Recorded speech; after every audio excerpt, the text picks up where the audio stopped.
ከ2023 ጀምሮ አዲስ እቅድ ይዛ መጣለች። የማቴ ፕላን የሚባለው ሀገራት ብሔራዊ ጥቅሞቻቸውን ለማስከበር ጠንካራ የሆነ የዲፕሎማሲ አቅም ያስፈልጋቸዋል። አሁን ጣሊያን እነዚህ 8 የአፍሪካ ሀገሮችን መርጣ ስታስቀምጥ በማቴ ፕላን ስትራቴጂክ ነው፣ ጠንካራ ናቸው። በዚህም በዛም ጫን ብለው ግዴታ እንድንፈጽም የማድረግ ነገር አለ ይባላልና ጣሊያን ከአውሮፓ ህብረት በራሷ መንገድ ማለት ነው እያካሄደችው ያለችው ነገር አትሊስት ትኩረት የማግኘት በተለይ በሁለቱ ሀገራት መካከል ያለው የኢኮኖሚ ትብብር ከፍ ይላል። የመደራደር አቅምን ቢያንስ ይህን ይዤ ይህን እሰጣለሁ የምትልበትን አቅም ፈጥረ የመጫወት ጉዳይ ነው እንጂ ስልታዊ ሲባል ምን አይነት አጋርነት ሲሆን ነው ስልታዊ ተብሎ በዲፕሎማሲው ቋንቋ የሚገለጸው? ጤና ይስጥልን የፋና ፖድካስት አድማጭ ተመልካቾች፣ ፋና ፖድካስት አንድ ጉዳይ የተሰኘው ዝግጅታችን ነው እየተከታተላችሁ የምትገኙት። በመጪው የካቲት 6 የጣሊያን አፍሪካ ጉባኤ በአዲስ አበባ ይካሄዳል። ታዲያ ይህንን መነሻ አድርገን በተለይ የጣሊያንና የኢትዮጵያን ግንኙነት በተመለከተ የተለያዩ ሀሳቦችን ያነሳን ቆይታ እናደርጋለን። በዛሬው አንድ ጉዳይ ዝግጅታችን እንግዳ ጋብዘናል። እንግዳችን በውጭ ጉዳይ ኢንስቲትዩት የአሜሪካና አውሮፓ ጥናትና ምርምር ዳይሬክቶሬት የደቡብና ምስራቅ አውሮፓ ቀጠና ተመራማሪ ታሪኩ አብርሃ ናቸው። ከእሳቸው ጋር ቆይታ እናደርጋለን። አብራችሁ እንድትቆዩ በአክብሮት ጋበዝ። እንግዳችን ወደ ፋና ፖድካስት ስለመጡ እጅግ በጣም አመሰግናለሁ። እኔም አመሰግናለሁ። እንግዲህ ዛሬ በተለይ የጣሊያንና የአፍሪካን ትብብር ለማጠናከር ያለመውን ጉባኤ እንደሚካሄድ ይታወቃል። በመጪው የካቲት 6 2018 ዓ.ም አዲስ አበባ ላይ ይህንን መነሻ አድርገን በተለይ የኢትዮጵያና ጣሊያንን ትብብር በተመለከተ የተለያዩ ሀሳቦች እናነሳለን። እንግዲህ የሁለቱ ሀገራት ትብብር ሲነሳ ረጅም ታሪክ ያለው እንደሆነ ይታወቃል። ግን ደግሞ ከሰሞኑ ብናነሳው ብዬ ያሰብኩት አንድ ጉዳይ ምንድነው የማቴ ፕላን የማቴ እቅድ በተለይ አፍሪካ ውስጥ ካሉ ሀገራት መካከል ኢትዮጵያ በጣሊያኑ የማቴ ፕላን ተጠቃሚ እንድትሆን እድል አግኝታለችና እንደው የማቴ እቅድ ምንድነው ከሚለው ብንጀምር በጣም ደስ ይለኛል። ምክንያቱም ከዚህ በኋላ ለምናነሳቸው ሀሳቦች መሰረት ስለሚሆነን። ኦኬ፣ አመሰግናለሁ። ያው እንደሚታወቀው ጣሊያን በዚህ አሁን የምናወራ ያለው በአውሮፓ ህብረት ማዕቀፍ ውስጥ ነው። ወሳኝ ከሚባሉ ሀገሮች አንዷ ናት። ከ2023 ጀምሮ አዲስ እቅድ ይዛ መጣለች። የማቴ ፕላን የሚባለው ከዚህ በፊት ቀድሞ የነበረ እቅድ እንደሆነ ይታወቃል። ሰው በአራት ዋና ዋና ጉዳዮች ላይ ያተኩራል። በስደተኛ ጉዳይ፣ በጤና፣ በኃይል አቅርቦትና በመሰረተ ልማት ግንባታ ላይ የሚያተኩር ፕሮጀክት እቅድ ነው። ጠቅላይ ሚኒስትር ጆርጂያ ሜሎኒ ይህን እቅድ ይዛ ስትመጣ እና ፓርቲዋ አሸናፊ ፓርቲ በጣሊያን ውስጥ አሁን መንግስቱ ነው ያለው ኃይል ማለት ነው ወይም ፓርቲ አፍሪካ አዲስ ተስፋ ይዛ እንደምትመጣና እንደ አህጉር ከዚህ በፊት እንግዲህ ጣሊያን በአውሮፓ ህብረት ማዕቀፍ ውስጥ ነበር ብዙዎች ጉዳዮች የምታካሄደው። አብዛኛው የፖለቲካ እንቅስቃሴ ዲፕሎማሲ እንቅስቃሴውን ስታያት በእርዳታ ላይ ያተኮረ ነበር። ብዙም በመዋለ ንዋይ በኢንቨስትመንት ላይ ብዙም የለም። በተለይ ከአፍሪካ ጋር በተያያዘ ሰው አሁን አፍሪካ የብዙዎቹ አየራን ሀገራትና የመካከለኛ ኃይላት ምንላቸው ሚድል ፓወርስ ምንላቸው ትኩረት ማዕከል እየሆነች ይመጣለች። ስለዚህ ጣሊያንም ያን እድል የመጠቀም ፍላጎት እና ከዛም አፍሪካንም ራሷንም በዚህ ማዕቀፍ ውስጥ የማገዝ የተሻሉ እድሎችን የመፍጠር ጉዳይ አቅዳን የመጣችው እና የማቴ ፕላን በዋነኝነት ቶፕ ስትራቴጂክ የሚባሉ ሀገራትን ያስቀምጣል እና ኢትዮጵያ አንዷ ተመራጭ ሀገር ናት በዚህ ቅዱስ ማለት ነው። ሰው ከኢትዮጵያ የሚገኙ ጣሊያን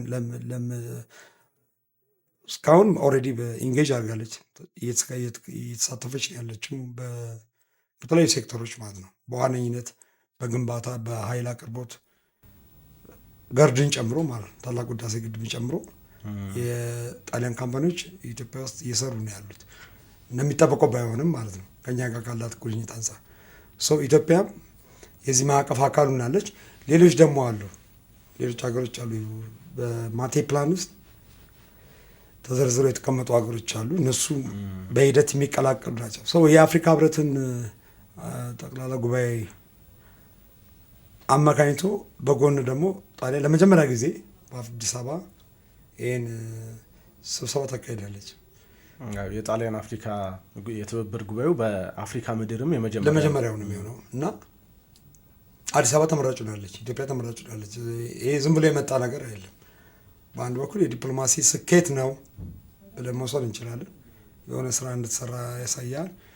ከዚህ በፊትም ክቡር ጠቅላይ ሚኒስትራችንም ዶክተር አብይ አህመድ፣ ጠቅላይ ሚኒስትር ጆርጂያ ሜሎኒም በተለያየ ጊዜ በሁለትዮሽ ግንኙነት የሰሩት የዲፕሎማሲ ስኬት አለ። የሆነ ያሳየን ነገር አለ፣ እናውቀዋለን ከዚህ በፊት የነበሩና ጣሊያን ሞር ወደ አፍሪካ የአፍሪካ ማዕከል ወደ ነችው ወደ ኢትዮጵያ የመሳበንትን እያሳየች ነው እና ይሄ ትልቅ የዲፕሎማሲ ስኬት ነው በሚል መውሰድ እንችላለን። ኢትዮጵያ በዚህ በማቴ ፕላን ተጠቃሚ እንድትሆን ወይ ደግሞ ለዚህ ብቁ ነች ተብላ እንድትመረጥ ያደረጓት ምክንያቶች ምንድን ናቸው ልንል እንችላለን? አሁን አንደኛ ጣሊያኖች የራሳቸው አሴስመንት ይኖራቸዋል። ዝም ብሎ አይደለም እንትን የሚሉት። ሀገርን ዝም ብሎ አትመርጥም። የሆነች ሀገርን ለሆነ ነገር ስትፈልጋት ዝም ብለህ የምትመርጠው ነገር አይደለም። አሴስመንት ይኖራል። ኢትዮጵያ ውስጥ ምን አለ? የሆነ አቅም አለ ማለት ነው። አንደኛ የሆነ አቅም አለ፣ ምቹ የፖለቲካ ኢንቫይሮንሜንት አለ። ከዲፕሎማሲ አንጻር ደግሞ የመንግስት የሁለትዮሽ ግንኙነቱ ጥሩ ሁኔታ ላይ እንዳለ ያሳያል። አገሪቷ ያልተነካ ብዙ ሀብት አለ፣ የተፈጥሮ ሀብት አለ። ጣሊያን ልጠቀምበት ምችልበት፣ እኛንም ልጠቅምበት ምችል የስራ እድል ፈጠራ፣ ኢንዱስትሪ ኢንቨስትመንት በተለያየ ኤሪያ ላይ ማለት ነው። ያ አሴስመንት ይሰራል፣ የራሱ ግምገማ ይካሄዳል እና ፖቴንሻሊ አትራክት የሚያደርጉ ሀገሮች ውስጥ አንዷ ኢትዮጵያ ሆናለች። አብዛኞቹ በዚህ በማቴ ፕላን ውስጥ ቶፕ 8 የምትላቸው ሀገሮች ውስጥ አብዛኞቹ ምዕራብ አፍሪካ ሀገሮች ናቸው። ምዕራብ አፍሪካ ሀገሮች ምን አለ የሚለውን ነገር ስታያለ ስትራቴጂክ ማዕድኖች አሉ፣ ሬር ኤርዝ ሚነራልስ የምንላቸው አሉ፣ የነዳጅም አቅም አለ። ኢትዮጵያ ውስጥም ተመሳሳይ እድሎች አሉ። ሰፊ መሬት አለ፣ ሰፊ ሪሶርስ አለ፣ የሰው ኃይል አለ።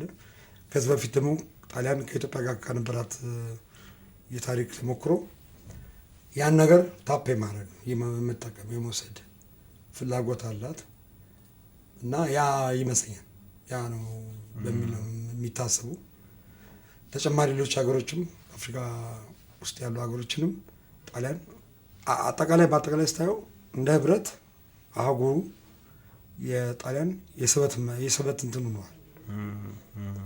ይሄ ደግሞ አጠቃላይ ዓለም አቀፋዊ ስርዓቱ ጋር አሁን በተለምዶ የምናውቀው በተለይ ትራምፕ ሁለተኛ ዙር ከመጣ በኋላ በብዛት አፍሪካ ውስጥ ኢንጌጅ ስትሳተፍ የምታያት ሀገር ቻይና ናት እና አውሮፓ ህብረት ብዙ ጊዜ ባለፉት 4 ዓመታት ውስጥ በዩክሬንና ራሽያ ጦርነት ላይ ነው ብዙ ትኩረት የነበረው።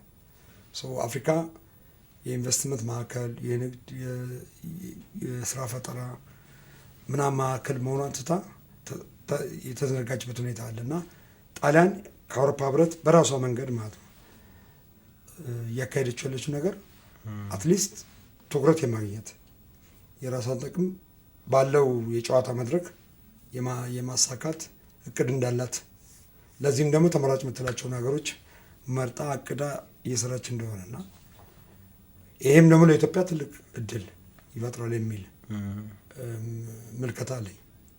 አሁን ይህን እድል ትንሽ ዘርዘር አድርገን ብናየው በጣም ደስ ይለኛል። በተለይ በሁለቱ ሀገራት መካከል ያለው የኢኮኖሚ ትብብር ከፍ ይላል እና ኢትዮጵያ ደግሞ ይሄ በኢኮኖሚው አቅሟም ከፍ እንድትል ጠንካራ ኢኮኖሚ እንዲኖራት ከማድረግ አንጻር እንዲሁም በጂኦፖለቲካል ሌሎች መመዘኛዎችም ላይ ደግሞ የተሻለ አቅም እንድትፈጠር ከማድረግ አንጻር ይሄ የፕላን ትልቅ አስተዋጽኦ እንደሚኖረው ይሰማኛል፣ ይገመታልና እዚህ ላይ ትንሽ በተለይ እንደ ኢንስቲትዩቱ እንዴት ተነተናችሁት ይህንን እድል የሚለውን ብናየው በጣም ደስ ይለኛል። ከኔ እይታ እንግዲህ እኔ በትኩረት መከታተሉ ቀጠና ነው ደቡብና ምስራቅ አውሮፓ ብያለሁ። ይህ ማቴ ፕላን የሚባለው ቅድም የታሪካዊ ዳራውን ስታየው ቀድሞ የነበረ ነው።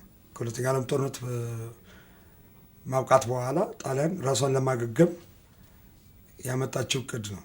ፍራንኮ ማቴ የሚባል ነው ይህን እቅድ ያመጣው። ሰው ምንድን ነው ያደረጉት?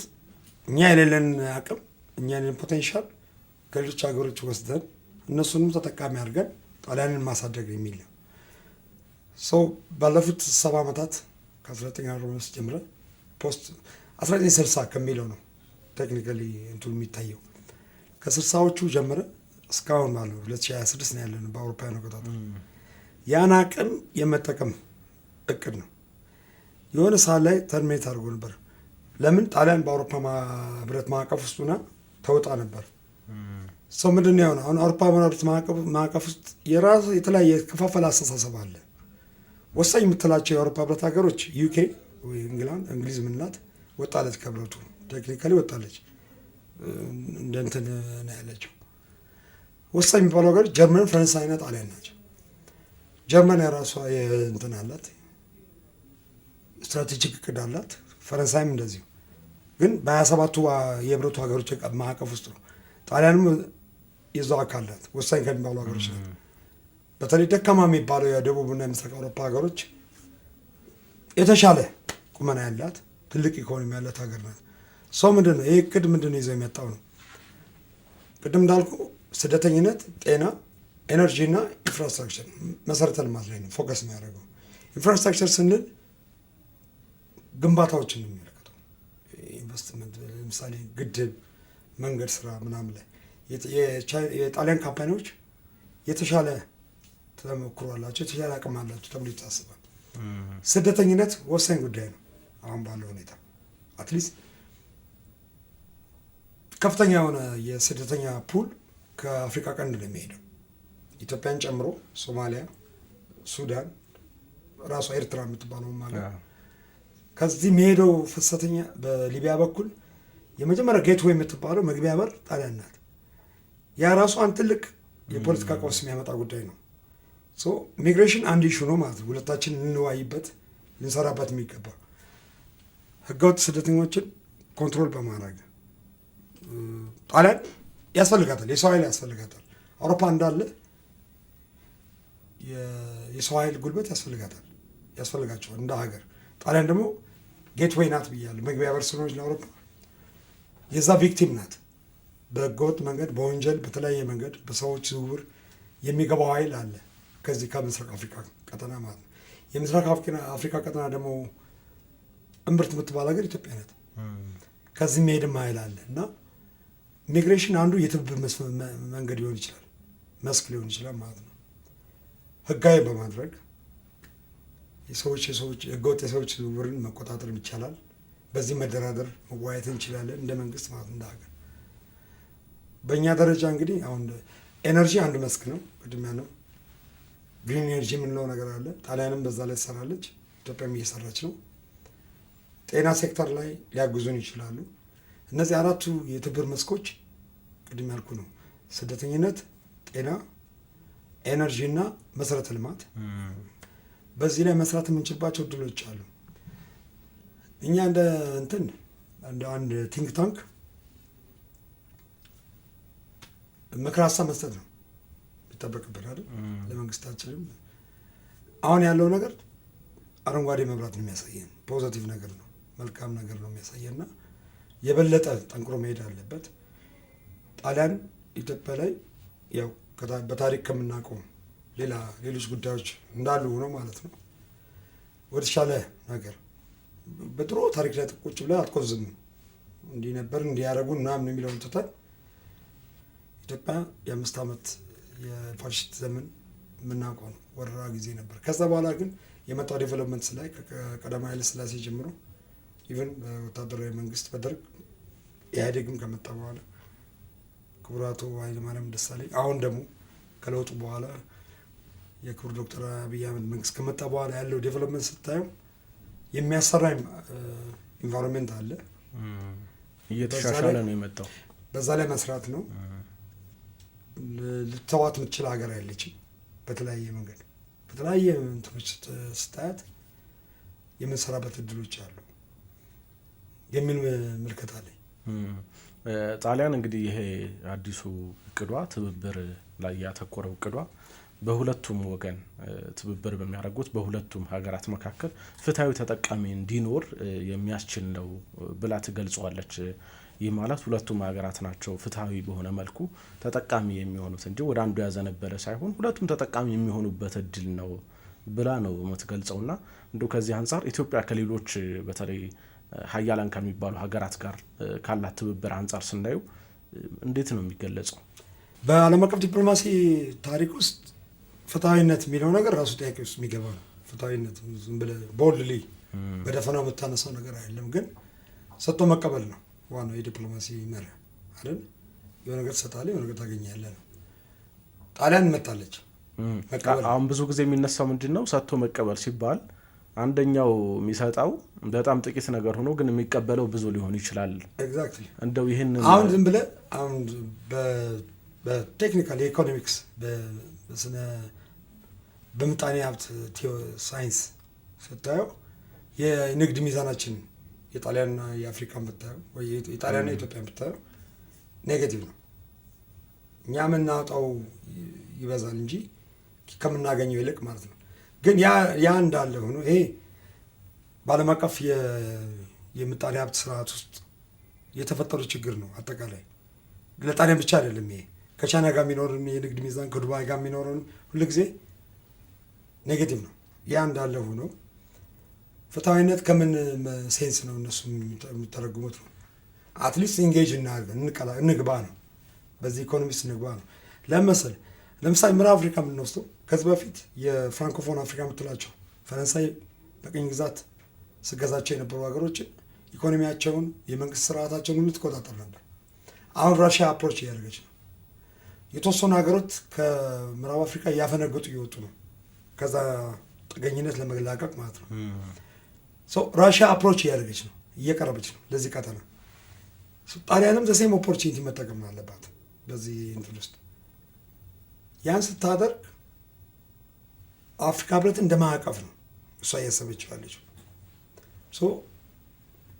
ከሰሜን አፍሪካ የማግረብ ከምንለው ቀጠና ምዕራብ አፍሪካ፣ ምስራቅና ደቡብ አፍሪካ የሚባሉ ቀጠናዎች በዋነኝነት ማዕከላዊ አፍሪካ ላይ ብዙም እንትን ኢንጌጅመንት የላትም። አሁን የማቴ ፕላን የምትለው እነዚህን 4 ቀጠናዎች ነው በዋነኝነት ስትራቴጂክ ሀገሮች የሚላቸው አሉ። በአጋርነት አብሬ የሰራባቸዋል የሚላቸው ሀገሮች የመረጣቸው አሉ። 3 ፒላሮች አስቀምጧል፣ 3 ምሰሶዎች። በዚህ ኢንጌጅመንት ከዛ ቀጥላ ሙሉ ለሙሉ አህጉሩን አሳትፋ ያላትን አቅም ተጠቅማ ኢንጌጅ ማድረግ፣ ኢንቨስት ማድረግ፣ መጠቀም፣ በዚህ ሂደት ውስጥ አፍሪካ እንደ አህጉር ተጠቃሚ እንድትሆንበት የምችልበት እድል መፍጠር ነው። ፍትሐዊነት ምናምን የሚለው ነገር እሱ ያው በሂደት የሚወጣ ነገር ነው። ግን አትሊስት ግን አንድ አማራጭ ሆና ግን ቀርባለች ለአፍሪካ። መረዳት ያለብን ነገር ማለት ነው። ከዚህ በፊት የነበሩት ሀያላን ሀገራት ቀድሞ ቀኝ ገዢዎች ሀገሮች ፈረንሳይና እንግሊዝ እና ቻይና፣ የህዝባዊ ተወላጆች ቻይና ነው ኢንጌጅ ያደርጉ የነበሩት። አሁን እሱ አንድ አማራጭ ሆናለች። ሌሎችም ሀገሮች የመካከለኛው ምስራቅ ሀገሮች ቱርክዬን ጨምሮ ማለት ነው ወደዚህ ቀጠና እየመጡበት ወደ አፍሪካን እንደ ቀጠና ብትወስዱ ማለት ነው በዓለም አቀፍ ስርዓት ውስጥ ጣሊያን ይህን ኦፖርቹኒቲ ለመጠቀም አስባ አቅዳ እየሰራች ነው ያለችው። እንዴት አድርገን ማኔጅ እናደርገዋለን? ምን አይነት ፖሊሶች ቀርጸን እንሄዳለን? ከዛ ከፊት የሚያደርግ እንዴት መስራት አለብን? በሚጠቅመን ጉዳዮች ላይ ውጤት በምታመጣበት ጉዳይ ላይ ትደራደራለህ። ዲፕሎማሲ ሰባት ባርጌኒንግ መደራደር ነው። ምንትን ማለት ነው። በሁሉም ኢንጌጅ አታደርግም እና ያን የመጠቀም አቅም፣ ፍላጎት፣ የፖሊሲ አቅጣጫ፣ የአመራር ብቃት ከኛ ይጠበቃል። የሚቀርበው አጀንዳ አለ። አጀንዳ ሴት ይደረጋል። የአፍሪካ ሀገራት የራሳቸው እንትን ይኖራቸዋል፣ ምላሽ ይኖራቸዋል። ለዛ ለእያንዳንዱ ነገር የምትቀበለውና የሚመቸን የፖሊሲ እንትን ግብአት ትወስዳለህ። ሁሉንም አትቀበልም። ድርድር ነው። ጀስት ቢዝነስ ነው። ቢዝነስ አዝ ዩዥዋል የሚባል ነገር አለ። ያን የመጠቀምና የአንተ የፖሊሲ ብስለት አቅጣጫ ይወስነዋል። ተርፍበታለሁ ብለህ ያሰብከውን ትወስዳለህ። የምትፈልገውን ነው የምትወስደው። ሁሉንም አትሰጥም እኮ። የምትሰጠውን ትሰጣለህ፣ የምትቀበለውን ትቀበላለህ እንጂ ዝም ብለህ በእርግጥ አድርገህ ቤትን አትሰጥም እኮ። ቴክኒካሊ ያን የማሰላሰልም ከኛ የሚጠበቅ ነገር ነው። ከኛ ፖሊሲ አማካሪዎች፣ ከመንግስታችን ከዲፕሎማቲክ ሰዎች እንደኛ አይነቱ ቲንክ ታንኮች የሚጠበቅ ነገር ነው። ሰው ምንድን ነው የምናደርግ? ሁሉ ጊዜ ግብአት መስጠት፣ ሀሳብ መስጠት፣ በዚህ ኤሪያ ላይ ኤንጌጅ ያድርጉ ጣሊያኖች፣ በዚህ ይህን ነገር ኦፕን እናድርግ እያል መደራደር ነው። ያን ካረግን እንዳልከው የሆነ ሙቹዋል የሆነ የጋራ የሆነ ተጠቃሚነትን የተወሰነ መንገድ ማምጣት ይቻላል። እንደው እዚህ ላይ የሚነሳው ጥያቄ ምንድን ነው? በተለይ በኢኮኖሚያቸው ፈርጠም ያሉ ሀገራት ዲፕሎማሲው ላይ ጫኔ ማለት ነገር አለና አንዳንዴ ምንፈልገውን ብቻ መርጠን እንድንወስድም ያን አይነት እድል አይኖረንን ይከለክላሉ። ምክንያቱም ጠንካራ ናቸው፣ በዚህም በዛም ጫን ብለው ግዴታ እንድንፈጽም የማድረግ ነገር አለ ይባላልና እዚህ ላይ ምንድን ነው የሚሉት እርስዎ? ያው ዓለም አቀፍ ስርዓቱ ፍትሐዊ ይሆናል ተብሎ አይጠበቅም። እንደ ባለሙያ እንደ ፕሮፌሽናል ተመራማሪ እና ፖለቲካል ሳይንስ እንደተማረ ሰው ሀሳባዊ የሆነ ነገር አስተያየት መስጠት አልፈልግም፣ ውሸት ስለሆነ። የዓለም አቀፍ ስርዓቱ ሁልጊዜ ከአቅም ጋር የተያያዘ ነው። ካለ ተሰሚነት ካለ አቅም ጋር የተያያዘ ነው። እየተካሄደ ያለውን የዓለም አቀፍ ሁኔታን እያየ ነው፣ ሁላችንም ምናየው ነው። ማንም መንገደኛም የሚገነዘበው ነገር ነው። ግን ምንድነው የሚሆነው? ፍትሐዊነት እስኪመጣ የሆነ ነገር እኩልነት የሚባል ነገር ሲጀምር አይታሰብም ዓለም አቀፍ ስርዓት ውስጥ። አትሊስት ግን ፍትሐዊነት የተወሰነ በዚህ ዓለም አቀፍ የጨዋታ መድረክ ውስጥ ፌር ሼር የምትለው ፍትሐዊ ድርሻ የሚለው ነገር ለማምጣት አንደኛ የውስጥ አቅምህን ማዳበር እንደ ሀገር። ሁሌም ተጋላጭ መሆን የለብህም። ደካማ ከሆንክ ተጋላጭ ነው ሁልጊዜ። ፌር ሼር ለማምጣት አቅምህን ዴቨሎፕ አቅምህን ስታሳድግ ተደማጭነትም ይኖረዋል እንጂ አጠቃላይ ዓለም አቀፍ ስርዓት ውስጥ ነውጥ ውስጥ ነው ያለው። የምናውቀው ነገር ነው። አሁን ቀላል ምሳሌ ፕሬዚደንት ትራምፕ በዓለም አቀፍ ስርዓቱ ላይ እያደረገ ያለውን ሜስ እያየ ነው። ነውጡን እያየ ነው። ስፈልግ ወርዳለሁ፣ ይህን ወስዳለሁ፣ ይህን አደርጋለሁ። ጀስት ፓወር ፖለቲክስ ነው። ግሎባል ፖለቲክሱ እንዳለ የሚያሳይ ፓወርን ነው። ለእሱ የራሱ የሆነ ተቀናቃኝ ኃይሎች አሉ። አንተ ምንድን ነው የምታደርገው? በዛች በጣም ውስብስብ በሆነች መጫወቻ መድረክ ውስጥ ትንሽዬ ቦታ እንድታገኝ አቅምን እንትን አድርገን ካፓሲቲን ዴቨሎፕ አድርገን የመደራደር አቅምን ቢያንስ ይህን ይዤ ይህን እሰጣለሁ የምትልበትን አቅም ፈጥረ የመጫወት ጉዳይ ነው እንጂ ከፍትሐዊነት ከፍልስፍና ከሀሳባዊነት አስተሳሰብ ሀሳብ ካየው ምንም አታውቅም። ከሲስተሙ ምንም አታውቅም። ከስርዓቱ ምንም አይጠበቅም። ግን ምንድን ያለን እኛ የሆነ አቅም አለን። እሱን አክቹዋላይዝ ማድረግ ወደ ተግባር መተግበር ማምጣት፣ በዛ መጫወት እስከምትችለው ድረስ ልክ እንደ ካርድ ማለት ነው። ካርታ ካርድ የምትችለውን ያህል ትጫወታለህ። ስትገፋ ራስን ትጠብቃለህ። ክፍተት ስታገኝ ትጠቀማለህ። በዚህ ስርዓት ውስጥ ነው የምትቀሳቀሰው እና ኦፖርቹኒቲዎችን አማራጮችን ማስፋት። ስለዚህ ጣሊያን ትምጣ ችግር የለም፣ ነገ ፈረንሳይም ትምጣ መጨነቅ የለብንም። እድሎች ካሉ መጠቀም። ይሄ ያላለ እዚህ ላይ ኤንጌጅ አድርጎ ተሳተፉ፣ አግዙ። እኛ ይሄን እንሰጣለን። ለሼሪት ዋናው ዓላማው ምንድን ነው? እኛ ማደግ ነው። እንደ ሀገር ኢትዮጵያ መበልጸግ ነው። ሌላ ጉዳይ የለን። ማደግን አቅማችን በገነባን ቁጥር ተጋላጭነታችን እየቀነሰ ይመጣል። የዓለም አቀፍ ስርዓቱን ሬሲስት መቋቋም እንችላለን። አሁን ያለውን አስፈሪ ወከባ የሞላው በጉልበተኞች በፈርጣሞች ብቻ የሚመራ ዓለም አቀፍ ስርዓት እንደ ባለሙያ ነው ማውራው። እንደ መንግስት እንትን ብያለሁ ጀስ እንደ ሪሰርቸር ነው፣ እንደ ተመራማሪ እንደ አንድ ባለሙያ ነው። አስፈሪ ጨቅጫቃ ጉልበተኞች እንደፈለጉት የሚፈነጩበት ዓለም ውስጥ እንዴት አድርጌ ነው ያቺ ቀዳዳ ማገኘው? አቅም ዴቨሎፕ ስታደርግ ይመጣሉ፣ ትፈለጋለህ።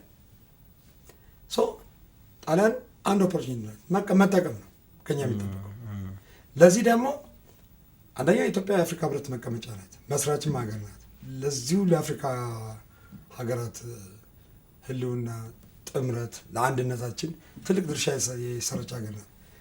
እንደዚህ አይነት ኮኦፕሬሽን አግሪመንት ሲመጣ ኢኒሺዬቲቭ መውሰድ ይጠበቅብናል። እኛ ነን ማስተባበር ያለብን እና ያን ሚና መጫወት ከኛ ይጠበቃል። እንደ ግል ደግሞ ኢትዮጵያና ጣሊያን የሁለትዮሽ ግንኙነት አለን። እንደ አፍሪካ አንድ ነገር ነው፣ አንድ ማዕቀፍ ነው።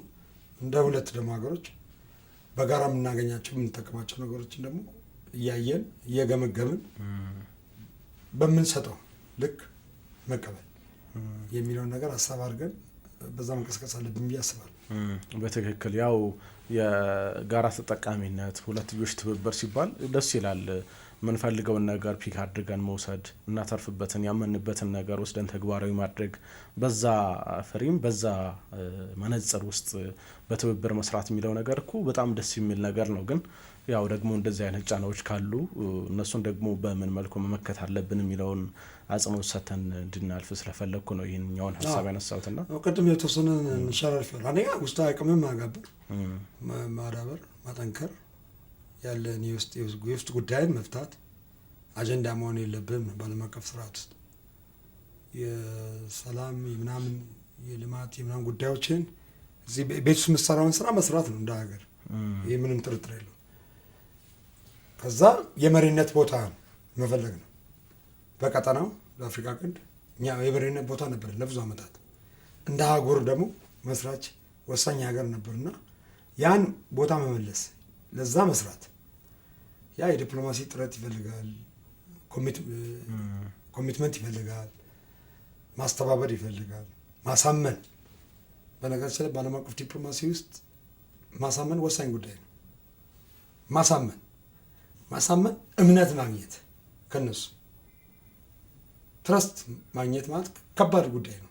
አንተ ማሳመን ከዛ ደግሞ መታመን እሱ ላይ መስራት እንደ ሀገር ይጠበቅብናል። ከዛ ሀገራችን ትልቅ አቅም አላት፣ ትልቅ ፖቴንሻል አላት። ማንንም ትስባለች። እንኳን እኛ አይደለን በጣም ደካማ የምትላቸው ሀገሮች በትንሽ ነገር ትልቅ ስራ ሰርተው ሰዎችን ሲስሙ እናያቸዋለን። ያ የዲፕሎማሲ ጥረት ይፈልጋል። ያ ስራ ይፈልጋል። የሚዲያ ስራ ይፈልጋል። የአክቲቪስት ስራ ይፈልጋል። የቲንክ ታንክ እንደኛ ተመራማሪዎች ስራ ይፈልጋል። የመንግስት ስራ ይፈልጋል። እያንዳንዱ ዜጋ በዛ ላይ እንጌጅ የማድረግ ስራ ይፈልጋል። ስለዚህ እድሎችን ማማተር፣ እድሎችን መጠቀም፣ የተሻለ ሆኖ መገኘት ነው በዋናነት የሚያስፈልገው። ምንም ጥርጥር የለውም። የጣሊያን አፍሪካ ጉባኤ በአዲስ አበባ መካሄዱ በማቴ ፕላን ውስጥ ደግሞ ያሉ እቅዶችም ወደ ተግባር ሲመጡ እና ይህንን ኢትዮጵያ ሆስት ማድረጓ ወይም አዘጋጀቷ በተለይ በዲፕሎማሲው በርካታ እንድምታ እንዳለው ይታመናል። ቅድምም ጠቃቅሰነዋል እና ይሄ በምስራቅ አፍሪካ ጂኦፖለቲክስ ውስጥ ኢትዮጵያ ያላትን ተደማጭነት የዲፕሎማሲው አቅሟን ከፍ ከማድረግ አንጻር ምን አይነት አስተዋጽኦ ወይ ምን አይነት ሚና ይጫወታል ተብሎ ይጠበቃል? ምንም ጥርጥር የለ። ቅድምም በተወሰነ ነካክቸዋለሁ። አንደኛ አዲስ አበባ ኢትዮጵያ የአፍሪካ ማዕከል ናት። በራሱ የራሱ ትልቅ ትርጉም አለ። የአፍሪካ ማዕከል ናት። የአፍሪካ ህብረት መሰረታዊ ማዕከል ናት። የሁሉም የጋራ ቤት ናት። እዚህ መድረክ ላይ ጣሊያን መጣ መሳተፏ አንደኛ ከዲፕሎማሲ አንጻር ማለት ነው አገሮችን ሁሉ ታገኛለች። ለማዋየትም ለመደራደርም ለመነጋገርም እድል ይፈጥርላታል። በአንድ ቦታ መገኘታችን አዲስ አበባ ላይ ነው። እግረ መንገድ የሚካሄድ ነው። የአፍሪካ ህብረት ስብሰባ ጎን ለጎን የሚካሄድ ነው። ሁለተኛ ደግሞ ከኢትዮጵያ አንጻር በኮንፈረንስ ቱሪዝም ለምሳሌ ከኢሜጅ ገጽታ ግንባታ አንጻር ስታየው ለኢትዮጵያ ትልቅ ትሩፋት አለው። ትላልቅ ዲፕሎማቲክ ሚሽኖች ነው የሚመጡት። ትላልቅ መሪዎች የሀገር መሪዎች፣ የመንግስታት መሪዎች ኦቡንቱ የተባሉ ሰዎች ነው የሚመጡት እና እዚህ ውስጥ አዲስ አበባ መመረጧ ከኮንፈረንስ ቱሪዝም ከገጽታ ግንባታ የህብረት ማሰባሰቢያ ከመሆኗ ታሪካዊነቷ አንጻር ትልቅ የዲፕሎማሲ ስኬት ነው አንደኛ ብዬ አስባለሁ። ሁለተኛ ጣሊያን በግልጽ ነው የራሱ አጀንዳ ይዛ ነው የምትመጣው። አፍሪካም የራሱ አጀንዳ ይኖራል፣ የተለያዩ ጉዳዮች ይነሳሉ ተብሎ ይገመታል እና እዛ ላይ መሳተፍ እዚህ አሁን ለምሳሌ ሮም ቢሆን ነው እና አዲስ አበባ ሲሆን የተለያየ ነው ሚኒንጉ፣ መንጠባጠቡ ምኑ ይኖራል። ገብተዋል። እዚህ ውስጥ ሲደረግን እስካሁን ከሚጠበቀው ማለት ነው አብዛኛው ኦልሞስት ሁሉም አፍሪካ ሀገሮች መሪዎች ይመጣሉ ርዕሰ ብሔራት፣ ርዕሰ መንግስታት ጣሊያን ይህን ኦፖርቹኒቲ አስባ ነው ይህን ያቅዳ የመጀመሪያውን ስብሰባ የምታደርጉና እዚህ ላይ የሚነሱ ጉዳዮች ደግሞ 4 ስትራቴጂክ ጉዳዮች ሁሉንም የአፍሪካ ሀገሮች ይመለከታሉ። ለገሌ ብለህ የምትተው አይደለም እና አጀንዳቸውን ሴት እንዲያደርጉ እንዲያስቀምጡ ለውይይት እንዲሆን ይሄ እናድርግ የሚል ጉዳዮች እንዲያነሱ እድል ይሰጣቸዋል ለአፍሪካ ሀገሮች። ጣሊያንም እቅዷን አላማዋን ታስቀምጣለች። መደራደር ነው። ጀስት ዲፕሎማቲክ ባርጌኒንግ የዲፕሎማሲ ድርድር ነው፣ ውይይት ነው። እንደ ኢትዮጵያ ኢሜጇን ይገነባል። ቅድም ያልኩት ለኮንፈረንስ ቱሪዝም የራሱ ኢሜጅ እንትን አለው። እንደ ሀገር ደግሞ ከሌሎቹ አፍሪካ ሀገሮች እህት ወንድም ሀገራት ገቡና የራሷን አጀንዳ የምታቀርብበት እድል ይፈጥሩላታል። ከዛ አንጻር ነው የማየው። አይ ቲንክ ሰክሰስፉል ትልቅ ነገር ይሆናል ብዬ እገምታለሁ። የተለየ ነገር ካልተፈጠረ ማለት ነው። አሁን ኢትዮጵያ በተለይ ከቅርብ ጊዜ ወዲህ የኮንፈረንስ ቱሪዝም ማዕከል እየሆነች ነው። እንደዛ ነው እያየን ያለ ነው እና በርካታ ዓለም አቀፍ ጉባኤዎች በአዲስ አበባ ይካሄዳሉ። ይሄ እንደው ከዲፕሎማሲው አንጻር እንዴት ነው የሚታየው? ምን ማለት ነው በዲፕሎማሲው ዓለም? ዓለም አቀፍ ከተሞች የምትላቸው ኒውዮርክ አለ፣ የተባበሩት መንግስታት ዋና ጽሕፈት ቤት ያለበት ጸጥታው ምክር ቤትም እዛ ነው ያለው። ጄኔቭ አለ፣ ቪየናም አሉ። ትላልቅ የዓለም አቀፍ የኮንፈረንስ ከተሞች አሉ። ከአፍሪካ እንግዲህ አዲስ አበባ ናት። አሁን ያለው እንደምናውቀው የከተማ ውበት፣ ጽዳት፣ የኮሪደር ልማት ምናምን የራሱ የገጽታ እንትን አለው። ይሄ ምን ማለት ነው? ራስን መሸጥ ማለት ነው። ራስን በመልካም መንገድ መሸጥ ማሳየት ለዓለም። የምንታወቀው ብዙ ጊዜ በመቆሸሽ በንጽህና ጉድለት ባልሰለጠነ ከተማ አይደል እና ኮንፈረንስ ሆስት ማድረግ ብቻ ነው። አዲስ አበባ ላለፉት 67 ዓመታት ከ1963 እንደ አውሮፓውያን አቆጣጠር ጀምሮ የአፍሪካ አንድነት ድርጅትን ካፒታል ናት፣ ዋና ከተማ ናት። ግን ያኔ የነበሩ ሰዎች ለምሳሌ አሁን ቢያዋት ማለት ነው ከገጽታ አንጻር የሆነ አይገናኝም። ኮንፈረንስ ውስጥ ላደርግ ብቻም አይደለም፣ የምታሳየው ነገር አለ፣ የምትሸጠው ነገር አለ። ራስን መሸጥ አለብን ለመልካምነት ማለት ነው። እዚህ ብዙ ትርፋቶች አሉ፣ ብዙ ውበቶች አሉ፣ ብዙ መልካም እድሎች አሉ እና ከምታገኘው ገቢ አንጻር ከውጭ ምንዛሪው፣ ሆቴሎች፣ የጉብኝት ቦታዎች፣ መዝናኛዎች ዋቴቨር ከሱም አልፎ እንደ ሀገር ገጽታን ተገነባበታለን እና ትልቅ ኦፖርቹኒቲ ነው ለአዲስ አበባ። አዲስ አበባ እንደ ሀገርም ኢትዮጵያ አዲስ አበባ ላይ ሰው መጥቶ ከዚህ ወጣም ሊል ይችላል፣ ዞር ሊል ይችላል። እዚህ የሚመጣው ዲፕሎማትና የዛ ተሳታፊ ማለት እና ትልቅ ኦፖርቹኒቲ ነው። ያለንን አቅም ያለንን ፖቴንሻል ያለንን ምቹ የኢንቨስትመንት መዳረሻም ለማሳየት ጥሩ አጋጣሚ ይመስለኛል። ምንም ጥርጥር የለውም። ይህን ጉዳይ ግን እንደው ከብሔራዊ ጥቅም አንጻር ማየት ከቻል ሀገራት ብሔራዊ ጥቅሞቻቸውን ለማስከበር ጠንካራ የሆነ የዲፕሎማሲ አቅም ያስፈልጋቸዋል ይባላልና ከዚህ አንጻር ይህኛውንም እንደው ከዛ አውድ ማየት ከቻል ብሔራዊ ጥቅም በስራ ነው የሚለካው። በአመት ውስጥ ለምሳሌ 3-4 ዓለም አቀፍ ኮንፈረንሶች ሆስት አረክ ማለት ወይ አስተናገርክ ማለት ትልቅ ኢሜጅ አለ። በጣም ብዙ ሴክተር ነው የምታነቃንቀው። ሆቴል አለ፣ ትራንስፖርት አለ፣ ሆስፒታል ታንቀሳቀሳለ፣ በዙሪያ ያሉ ከተሞች ይንቀሳቀሳሉ። ብሔራዊ ጥቅም በዛ ነው የሚለካው። መልካም ዲፕሎማሲያዊ ግንኙነት ትመሰርታለህ። ለችግር ደራሽ የሚሆኑ ሀገሮችን መፍጠር ትችላለህ። ገብቷል። በሁለተኞች ግንኙነት ለምሳሌ አንድ እዚህ ሲመጡ እኮ ኮንፈረንስ ብቻ ተሳትፈው የሚሄዱ ይሄዳሉ፣ የሚቆዩ አሉ። እስቲ ምን ኦፖርቹኒቲ አለ ይላሉ። ዝም ብሎም አይመጡም እኮ ባለሀብትም ይዘው ይመጣሉ፣ አቅምም ይዘው ይመጣሉ። አንዳንድ ሀገራት እውቀትም ይዘው ይመጣሉ። ኦኬ ዜርፎ ኢትዮጵያን የሚስሉባት መንገድ አንደኛ እሱ አስተሳሰቡ ራሱ ይቀየራል። የተሻለ አቅም አለ፣ በዚህ ላይ ኢንቨስት ባደርግ ባለሀብትም እኮ ይመጣል። አሁን ጣሊያኖች ሲመጡ ዝም ብላ አይመጡ፣ መገመት ትችላለህ። የሆነ ሰው ጠቅላይ ሚኒስትሯ ስትመጣ እኮ ዝም ብላ አትመጣም። የሆኑ ሰዎች ይዛ አቅም ይዛ ትመጣለች። ምንድነው ፖቴንሻል አሴስመንት ይሰራሉ፣ ግምገማ ያካሄዳሉ። እዚህ ሀገር ውስጥ በምን ላይ ኢንቨስት እናደርግ እድል ካለ እነሱ ብዙ ጊዜ ከንሰርን የሚያደርጋቸው የጸጥታና የሰላም ጉዳይ ነው። እሱ ላይ መስራት ከቻለን ዲፕሎማሲ ተቋሞቻችን በውጭም ያሉ ሚስዮኖች እንደኛ አይነት ተቋማት ገጽታ ግንባታ ላይ ከሰራን ኢንቨስትመንት ይመጣል። ለምንድን ነው የአሜሪካ ባለሀብቶች ካምፓኒዎች ቻይና ድረስ ስንት ሺህ ማይል ሄደው ኢንቨስት የሚያደርጉት? የተሻለ ኢንቫይሮንመንት የተሻለ ምቹ ሁኔታ ስትፈጠርላቸው ነው። ያን መፍጠር ከቻልክ ራስን መሸጥ ከቻልክ በመልካምነት ማለት ነው ጥሩ ነገርን ያለን አቅም ከሸጥክ የማይመጡበት ምንም ጉዳይ የለም። ብዙ ጊዜ በተለይ ከዲፕሎማሲው ጋር በተገናኘ አንድ ቃል ተደጋጋሚ እንሰማለን። አሁን ለምሳሌ ጣሊያንና ኢትዮጵያ በዚህ ጉባኤ ሁለትዮሽ አጋርነታቸውን ከፍ ለማድረግ እንዲሁም ብሎ ደግሞ ስልታዊ የሆነ አጋርነታቸውን ለማጠናከር ይባላልና ሀገራትም ግንኙነታቸው ወደ ስትራቴጂክ አጋርነት ከፍ ብሏል ይባላልና ስልታዊ ሲባል ምን አይነት አጋርነት ሲሆን ነው ስልታዊ ተብሎ በዲፕሎማሲው ቋንቋ የሚገለጸው?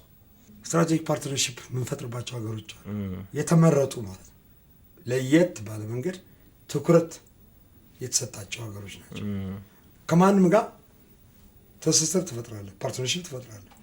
ስትራቴጂክ ካረከው ጋር ነው በጣም ሴሌክተር ነው፣ የተመረጠ ነው፣ የሆኑ ቦታዎች ላይ ያተኮረ ነው ማለት ነው። ለምሳሌ ጣሊያን በሃይድሮ ኤነርጂ ላይ ፖቴንሻል አላት። የታላቁ ህዳሴ ግድብን ጨምሮ ማለት ትልቅ አቅም እዛ ላይ ሳሊኒ የሚባል ካምፓኒ ኢንቨስት አድርጓል። ሌሎች ሴክተሮች ላይም አሉ የጣሊያን ካምፓኒ። እነዚህ ስትራቴጂክ ናቸው፣ ዝም ብሎ ኢንቨስትመንቶች አይደሉም ማለት ነው።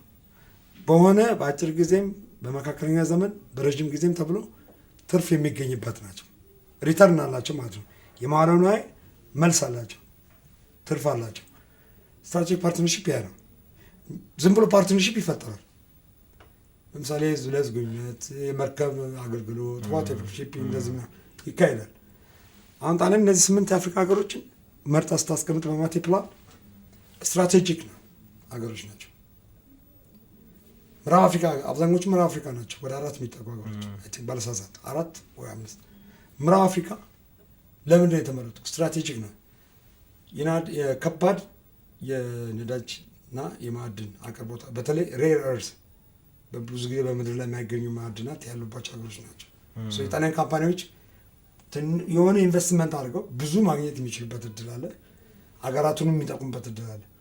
ስትራቴጂክ ፓርትነርሺፕ በዛ ነው የሚለኩት። ሌሎች ደግሞ አሉ ሁለተኛ ትብብር የሚያስፈልጋቸው ሀገሮች ብለው በተለያየ ኤሪያ ላይ ማለት ነው። ከቅድም እንዳልከው ከስልታዊ ትብብር መለስ ያሉ ሀገሮች አሉ እና አይ ቲንክ ኢትዮጵያ የዚህ የስልታዊ ትብብር አካል ማዕቀፍ መሆኗ የሆነ አቅም እንዳለን የሆነ ድል እንዳለ ያሳያል። ያን መጠቀም ስራኛ ነው የሚሆነው። በድርድር ያለን ፖቴንሻል የምናቀርብበት ከዛም ተጠቃሚ የምንሆንበት እንደ ሀገር ለወደፊት እድገትና ብልጽግናችን በዛ ላይ መስራት የሚለው ነገር የእኛ ምርጫ ነው የሚሆነው፣ የእኛ ስራ ነው የሚሆነው። ስለዚህ ዘርፎች ተለይተዋል። በነዛ ዘርፎች ላይ በትብብር መስራት የሚቻልበት አይነት ሂደት ሲዘረጋ ነው ስትራቴጂክ ነው። አሁን ማቴ ፕላን መልቲ ሴክተር አለው። ኦቨሮል ኮምፕሬሄንሲቭ ፕላን ነው፣ በጣም ሰፊ እቅድ ነው። ግን ፎከስ የሚያደርግባቸው ስትራቴጂክ የሆኑ መሰሶዎች አሉት። ቅድም ያነሳሁት 4ቱ ጉዳዮች ናቸው። ስደተኝነት፣ ጤና ላይ፣ ኤነርጂና ኢንፍራስትራክቸር። ጤናም ራሱ የራሱ እንትን አለው። ከዛ ውጭ ግን ሌሎች ሄዳ አልቻለም። አሁን ኤጁኬሽን ትምህርት ምናምን ላይ ኢንጌጅ ለማድረግ ይፈልጋል የተለያዩ ሴክተሮች ላይ።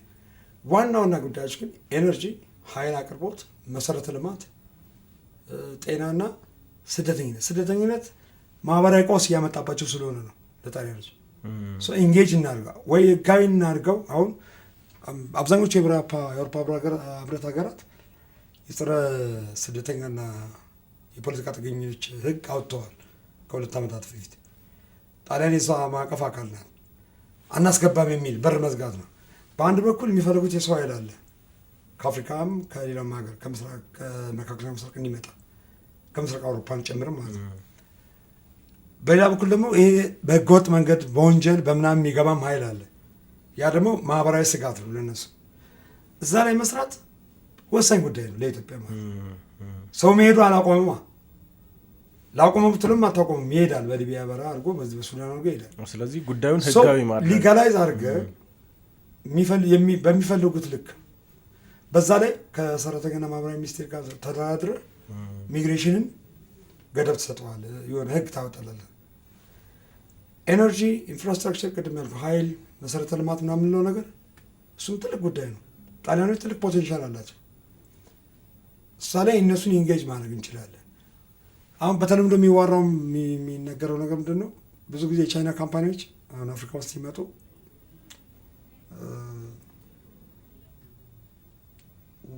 የረዥም ጊዜ የወለድ ብድር አቅርቦት ያቀርቡልህና የወለድ እንትኑ ኢንተረስት ሬቱ ማለት ነው ያቆዩልሃል ረዥም አመት።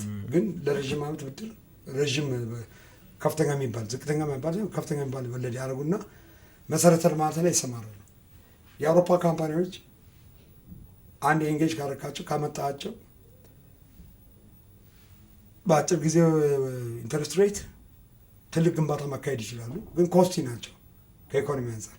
ለዚህ ነው ቻይና አብዛኛውን የአፍሪካ መሰረተ ልማት የምትገነባው ቻይና ናት። የተለየ አቅም የተለየ እንትን ኖሯት አይደለም።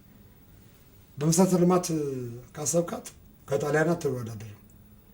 ከጣሊያን ካምፓኒዎች ያላቸው ምንድን ነው? እነሱ የረዥም ግሬስ ፒሪየድ ይሰጡሃል። የፋታ ጊዜ ይሰጡና የሆነ ኢንቨስት ያደርጉና ወለድህን እጥፍ አድርገው የሚቀበለዋል። ያ ነገር አለ። በዚህኛው በኩል ይመልሱታል። የጣሊያን ካምፓኒዎች ግን ኢንቨስት ያደርጋሉ። አንዴ ይሰሩልሃል። አታንድ የሚፈልጉት ወዲያው እና አሁን እሱም እነሱ እዚህ ላይ መደራደር ይችላለን። አትሊስት ግሬስ ፒሪየድ እንዲሰጡ መጥተው ኢንቨስት እንዲያደርጉ። ግን እንዴት ነው ኮፓፕ እናደርገው ከኛ አቅምና ከእነሱ ፍላጎት ጋር? ይህም በድርድር የምታመጣው ነገር ሰው ስቲል ፖቴንሻል አለን ታፕ የምናደርገው ለቅመን የምንጠቀመው። ዋና ጉዳይ ግን ምንድን ነው? የዲፕሎማሲ ድርድር፣ ውይይት። ኢትዮጵያ ደግሞ እንዳልኩ የአፍሪካ አይከን ናት፣ ቁንጮ ሀገር ናት። ይህን ኦፖርቹኒቲዎች በግሏ ደግሞ የመጠቀም አቅሟን ተጠቅማ እንትን ብላ የመደራደር ጉዳይ ነው ይመስለኛል። በትክክል እንግዲህ እነዚህን ሁሉ ሀሳብ ያነሳንበት ዋናው ምክንያት የጣሊያን አፍሪካ ጉባኤ በአዲስ አበባ እንደሚካሄድ እሱም መነሻ አድርገን ነውና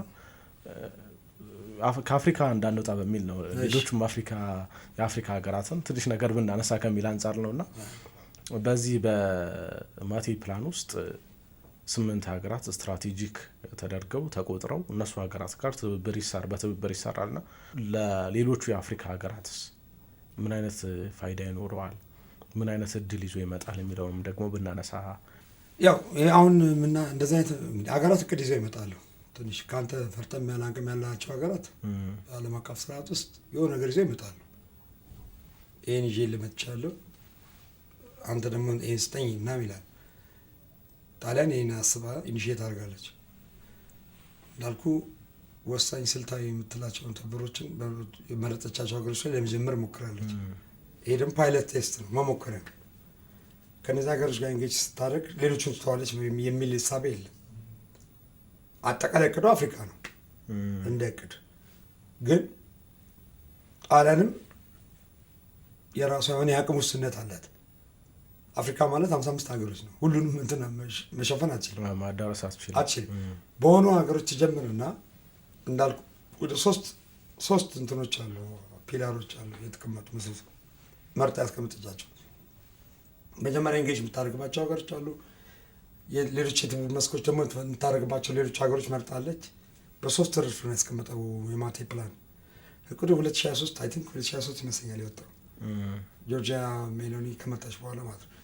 አትሊስት በእነዚህ ላይ እንጀምርና እነኚህ ሀገሮች ኮር ሀገሮች ናቸው። በነገሮች ላይ አፍሪካ ትልቅ አህጉር ናት። ቀጠናዊ እንትናቸው ስታያቸው ከምስራቅ አፍሪካ፣ ከሰሜን አፍሪካ፣ ምዕራብ አፍሪካ ነው፣ ደቡብ አፍሪካ ነው የተመረጡ ሀገሮች ናቸው። በዚህ ልክ እንደ ፓይለት ፕሮጀክት እንደ መነሻ አርገን ቀጥለን ሌሎችን አፍሪካ ሀገሮች እንስባለን። በአጠቃላይ በዓለም አቀፍ ስርዓት ውስጥ ኢትሊ ያን ያህል ካፓሲቲ የላትም ሙሉ ለሙሉ አፍሪካ ውስጥ ኢንጌጅ ለማድረግ መምረጥ ይጠበቅበታል። ይህ ደግሞ በሳል የፖሊሲ አስተሳሰብ ነው። ያ ማለት ግን ሌሎችን ተዋለች ማለት አይደለም። ሌሎች አፍሪካ ሀገሮች አሉ። ይህ ማዕቀፍ በራሱ ጊዜ እየተራዘመ የ10 ዓመት የ20 ዓመት እቅድ እየወጣለት ይሄዳል። ኢንጌጅ የሚያደርጉ ሀገሮችን እየመረጠች መጀመሪያ ግን አትሊስት የተወሰኑት ላይ ሰርታ ሌሎቹንም እየሳበች የምትሄድበት እቅድ ነው። ለዛም ነው ማዕቀፉን ለእነዚህ ሀገሮች ብቻ ለምሳሌ የተወሰኖች ሀገሮች ብቻ አድርጋ አይደለም እንደ ህብረት ነው የጠራችው ኢንጌጅ ማድረግ የፈለገችው።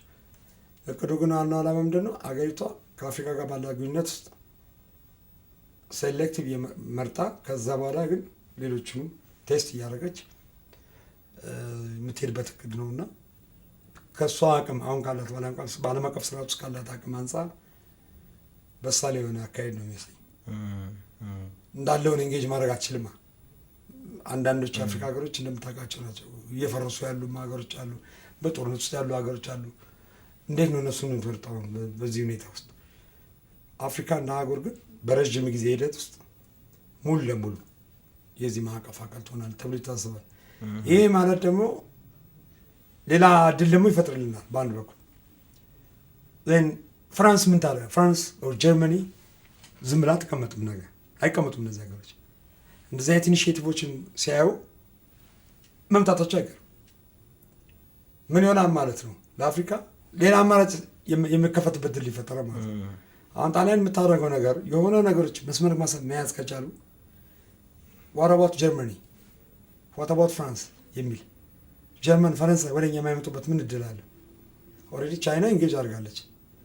እነዚህ መካከለኛ ኃይሎች የምንላቸው አሉ፣ ሚድል ፓወርስ የምንላቸው ዩኤኢ፣ ሳውዲ አረቢያ፣ ቱርክ ያለች፣ ራሽያ አለች፣ ሌሎችም ሀገሮች አሉ ኢራንን ጨምሮ። ኢራን ያው በፖለቲካ ጉዳይ ቢዚ ብትሆንም ማለት ነው። ሌሎችም የመምጣት እድል አለቸው። ለአፍሪካ ስነ ኦፖርቹኒቲ እንትናም ትምጣ ችግር የለም። ጀስት ቴክ ኢት አን ኦፖርቹኒቲ። ተደራደር፣ ተወያይ፣ ስጥና ተቀበል። በዚህ የዲፕሎማሲ መድረክ ውስጥ መጫወት ነው እንደ ሀገር የሚጠበቅብን ሁላችንም እንደ አፍሪካ ማለት ነው።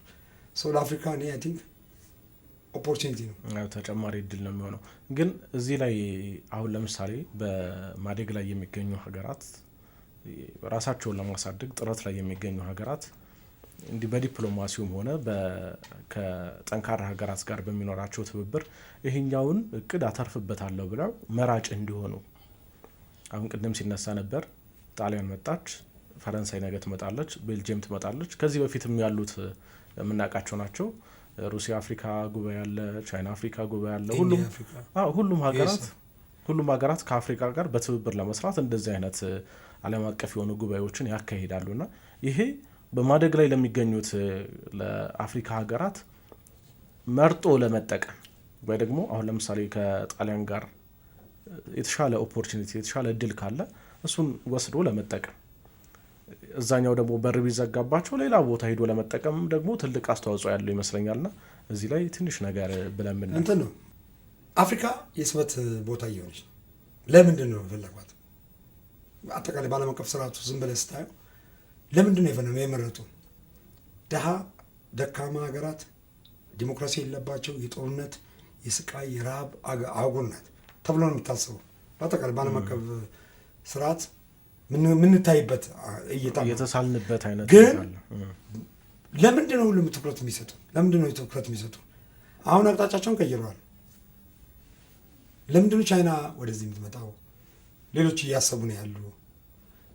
ያው የትራምፕ ነገር አነጋጋሪ እንዳለ እሱ ለወደፊቱ የምናየው ነገር ነው። ምን ያህል የፖሊሲ ለውጥ እንደሚያመጣ የአሜሪካ መንግስት የምናየው ነው። ግን ቢኮዝ አፍሪካ አቅም አላት፣ የሚገርም አቅም አላት። በምድር ላይ ካሉት አህጉራት የተሻለ ሪሶርስ፣ የተሻለ አቅም፣ የተሻለ እድል ያለው አፍሪካ ውስጥ ነው። የስበት ማዕከል ናት። ያም ይምጣ ያም ቻይና ትምጣ ኢንዲያም ትምጣ ሁሉም ሲጀመር አንድ የሚባል ነገር አለ በፖለቲካል ሳይንስ ማለት ለእኛ አስበው አይደለም የሚመጡት። የዋ መሆን የለበትም። እኛ ወደው ምናምን ይሄ እንደ መንገደኛ ሰው እንደናስብ ምሁራዊ ትንታኔ ሲሆን ማለት ነው። ለእኛ አስበው አይደለም፣ ለእኛም አዝነው አይደለም።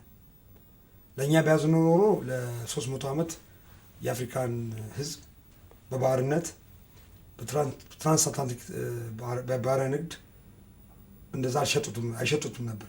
በትሪሊየን የሚቆጠር ሀብት ከአፍሪካ ዘርፈው እነ ራሳቸውን አበልጽገው ትልቅ ሀገር የሆኑበት ሁኔታ አይፈጠሩም ነበር። ለእኛ አስበው ሰው ስለሆንን ለእኛ አዝነውልን ምናምን በሚለው እሱን ዓለም አቀፍ ፖለቲካ ሪል ፖለቲክ ይሉታል። በሪያሊዝም ፓወር ፖለቲክስ ነው። ሁል ጊዜም ዊነር ጌትስ ኦል ሉዘር ሉዝስ። ግን አሸናፊ ሁሉንም ያገኛል። ከተሸነፍክ ሁሉንም ይምጡ፣ ችግር የለም። እየቆዘምን አንቆይም። እንዲህ ስለሆንን ነው ምናምን እያልን አንቆይም። ግን ኦኬ ሌትስ ዘም ካም ይምጡ፣ እንጋብዛቸው። ግን በጣም መርጠቅ ተጠንቅቀቅ አስበቅ በዚህ ላይ እንጌጅ ታደርግ፣ በዚህ ላይ አታደርግም፣ በዚህ ላይ ያልክ ራስህ ሴሌክቲቭ ሆነ ፖሊሲ ቀርጽ መርጠቅ ኤንጌጅ ማድረግ ነው። ጣሊያን ትምጣ ኢትስ ኦኬ ዌልካም ማድረግ ነው። በምን ላይ ኤንጌጅ የምታደርገው ማየት አሴስመንት መስራት ነው። መንግስት ሀገር እኮ እየመራ ነው ያለው። ሁሉም የአፍሪካ ሀገር መንግስት አላቸው፣ ስርዓት አላቸው። በዛ ላይ ኤንጌጅ የሚያደርጉ ማድረግ ነው። የማይመች ብሔራዊ ጥቅም የሚጎዳ ነገር ከሆነ ዞር በል ከቤቴ ነው። ኔክስት ታይም ዩኤኢ ትመጣለች። ዩኤኢ የአፍሪካ ሰሚት ልትል ትችላለች። ኦር ሳውዲ ሞክረውታል፣ እየሞከሩት ነው። ቱርክዬም እንደዛ አላት። ቱርክዬ ኢኒሼቲቭ አለ። ቻይና የምናውቀው ነው። ራሽያ፣ ቻይና እነሱ ኢንጌጅ ማድረግ ነው። ተፈላጊነት ስለጨመረ ነው እንጂ አሁን ለምንድነው ጣሊያን ኢንዲያ ማትሄደው? ገብቷል። ኢትሊ ለምንድነው ኢንዲያ ኦልሞስት አህጉር ማለት ነው። ለምንድነው ኢንዲያ ላይ ፎከስ ማታደርገው? ዋይ ኢንዲያ ሰው ምንድነው እንደ ሀገር የራስን ትቀርጻለህ፣ እንደ አህጉር አብረህ ታወራለህ ሀገራዊ በሆነ ጉዳይ። እንደ ሀገር ግን እንደ ኢትዮጵያ ለምሳሌ ጣሊያን አፕሮች የምታደርግበት መንገድና እንደ አፍሪካን ዩኒየን አባል ሀገርነት የምትሄድበት መንገድ ኮምፕሊትሊ መለያየት አለበት። ያን ማድረግ ከቻልክ ሌትስ ካም ይምጡ፣ መጋበዝ ነው። እሱን ኦፖርቹኒቲ ቢዝነስ ነው፣ ስራ ነው። እንትን ትላለህ፣ ትሰጣለህ፣ ትቀበላለህ።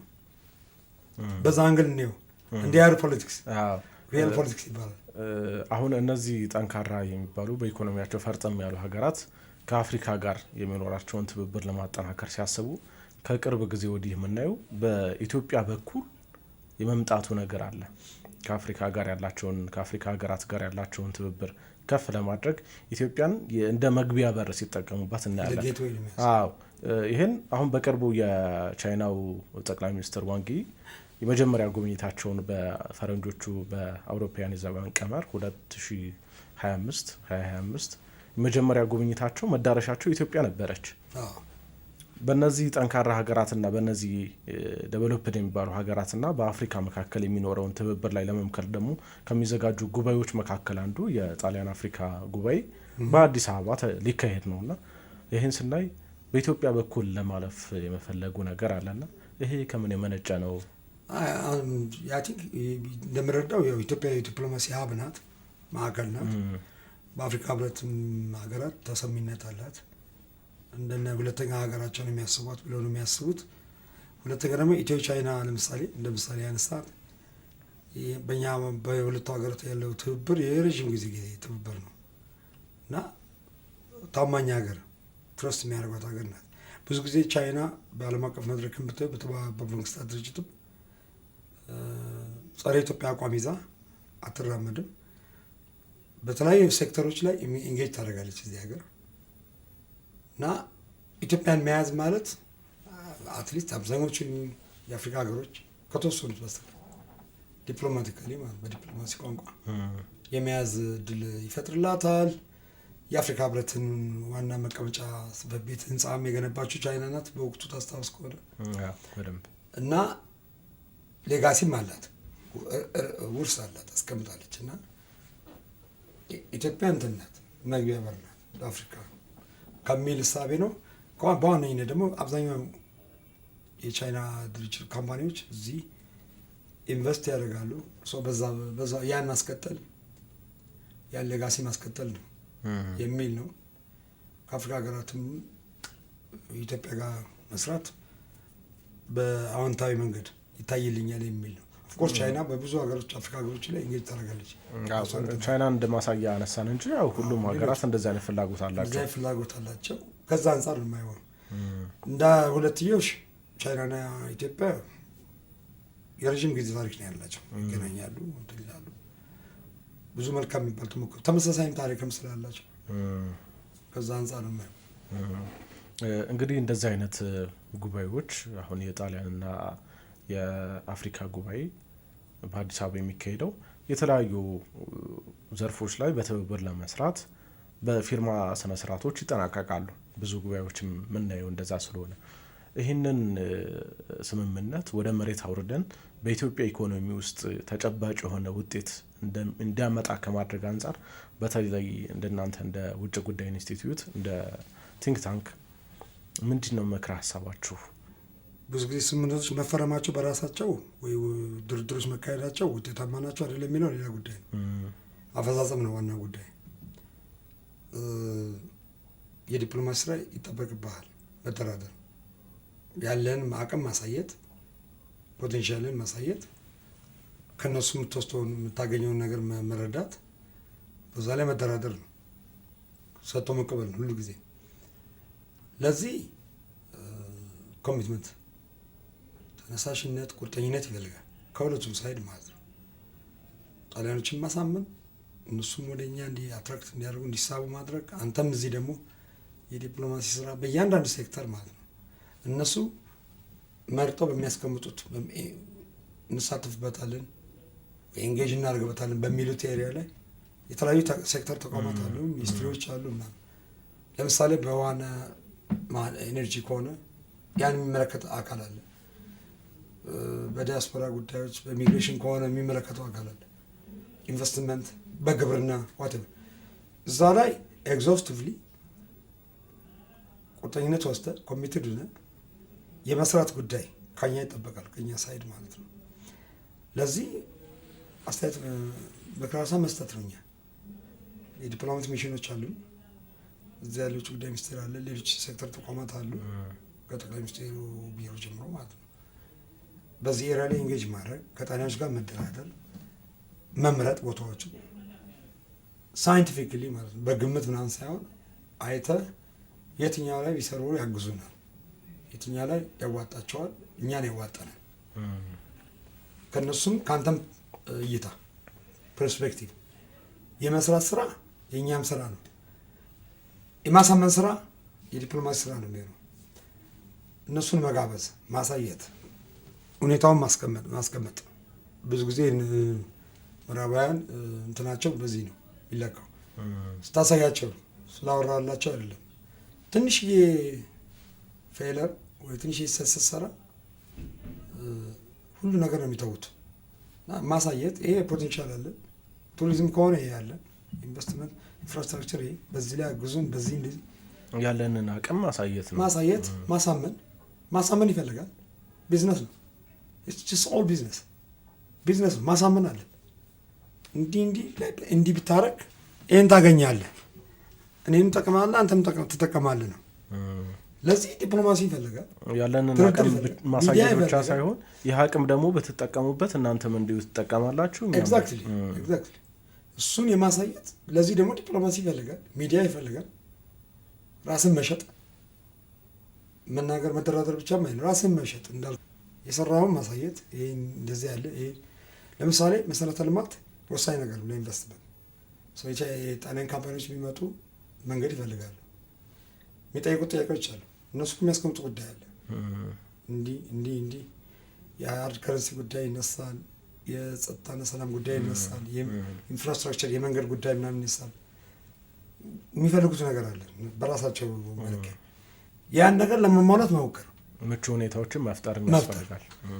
ያን ከሰራ ምንም የትም ኢንቨስት ያደርጉት አቅማቸውን ይዘው መምጣት ኢንቨስት ማድረግ ይችላሉ፣ ኮምፒት ማድረግ ይችላሉ። እኛንም ይጠቅማሉ፣ እነሱም ይጠቀማሉ። ለወደፊት የተሻለ ነገር መፍጠር ይቻላል የሚል እምነት አለ። በጣም አመሰግናለሁ አቶ ታሪኩ፣ ሰፊ ትንታኔ ነው የሰጠን። አድማጭ ተመልካች ብዙ ነገር እንደሚያገኝበት ተስፋ እናደርጋለን። በተለይ ስለ ዲፕሎማሲ ደግሞ በጥልቀት ነው ሀሳቦችን ያነሳ ነውና እጅግ በጣም አመሰግናለሁ። እኔም በጣም አመሰግናለሁ። ፋና ቴሌቪዥን በጣም አመሰግናለሁ። ታንክ ዩ። የፋና ፖድካስት አድማጭ ተመልካቾች፣ ፋና ፖድካስት አንድ ጉዳይ ዝግጅታችንን ስትከታተሉ ቆያችሁ። አብራችሁን ስለነበራችሁ እጅግ በጣም እናመሰግናለን። ብርሃኑ አበራ አብሬያችሁ ቆይታ አድርጌያለሁ። አብራችሁን ስለነበራችሁ በድጋሚ እጅግ በጣም አመሰግናለሁ። ጤና ይስጥልኝ።